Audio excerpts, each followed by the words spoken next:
Oh boy, it's another amazing day in the indie scene. What do we get today? Is it a sad tale about depression written in the same subtlety of a middle schooler, the story of a kid venturing through a dark and violent world, or maybe another roguelike? Nope. Today it's a game that... oh my, only 4 to 6 hours long?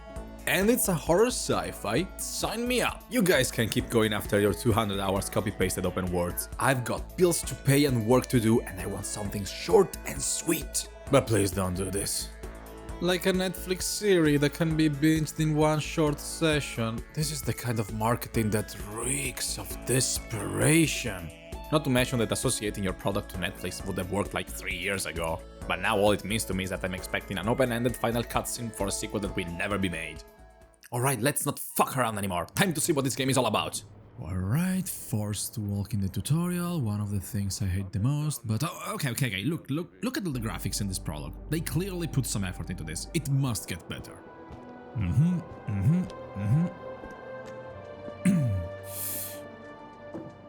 How do people solve this?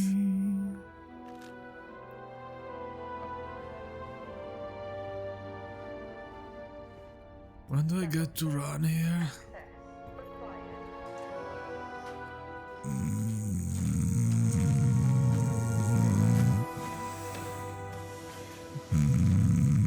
Oh shit! We finally get to play? No, never mind. Back to sleep. What the hell is going on, Jack? I'm sorry, You what? need to leave and let Central handle it. I can't even run in this game, can I?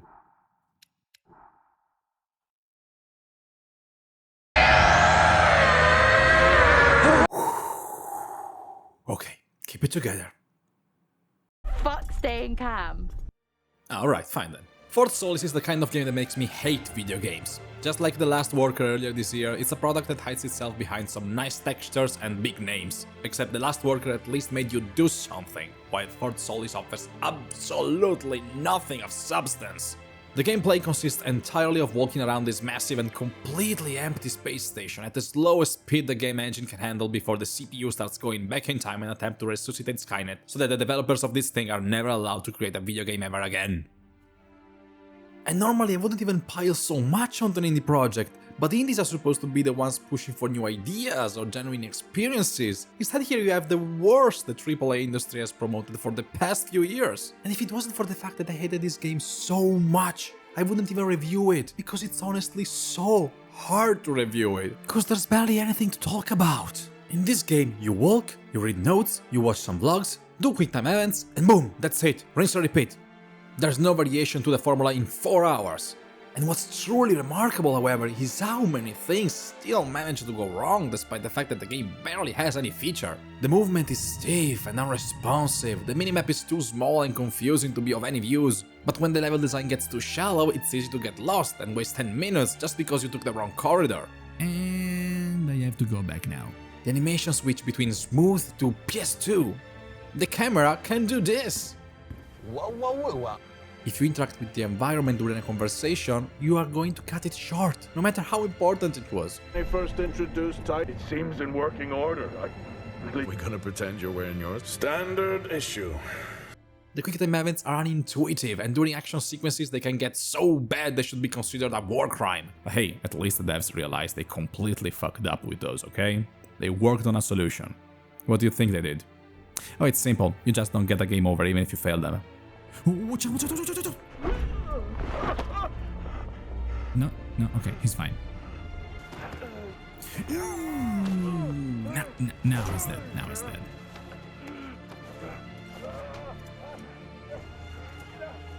Oh shit! Okay, now I'm dead, yeah. Okay, still going. There's no game over in this game, is there? Well, at least it's funny to watch. Ooh, must have hurt.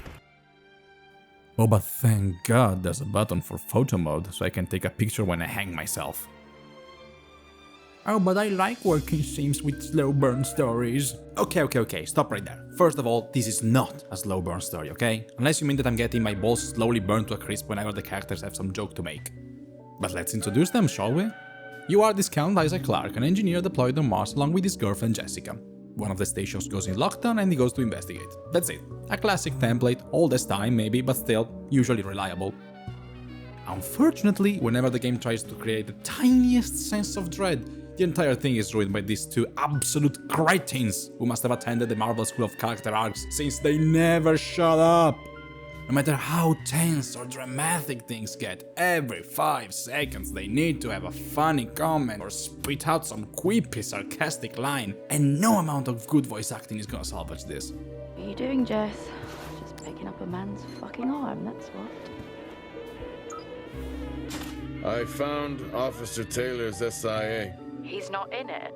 If he was in it, then I would have found Officer Taylor. That's one hell of a nosebleed.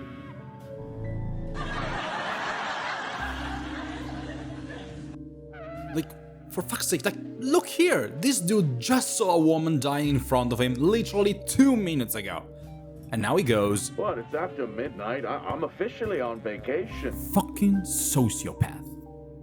And if that wasn't enough on its own, for the first couple of hours they constantly make self-referential horror jokes of the lowest grade.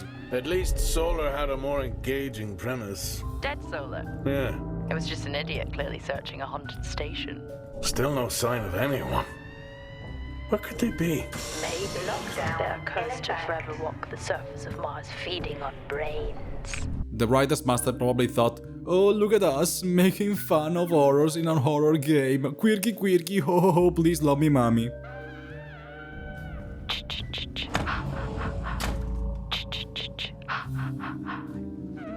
Oh, come on, there must be more to it. There must be twist in this story.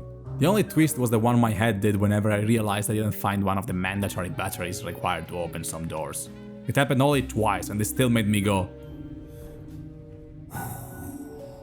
I wanna fucking die.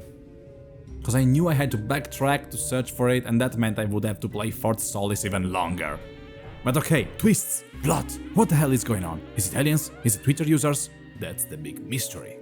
That now I'm going to spoil, cause if you still think there's any reason you should touch this thing even with a 10-foot pole, I should be calling the Darwin Awards, cause you're definitely a candidate for next year. Alright, so, turns out, Troy Baker went bananas and started killing each one of his colleagues. But why would he do that? I'm actually not sure of that. The devs had this genius idea of explaining about 95% of the story through the hundreds of notes and video logs, but you know, after the 3rd hour of gameplay I was so completely done with it. The only way I would have followed through the plot was if it had been spoon-fed to me with hot chocolate and blowjobs. If I understood it right, the terraforming compound they created was actually poisonous and was going to kill everyone on the station or something, but I genuinely couldn't give a shit anymore.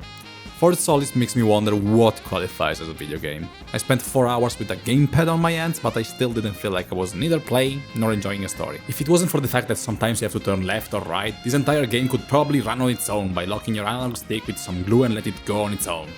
So you can have your hands free to use your phone and make a call, maybe to ask for a refund. Everything here is broken.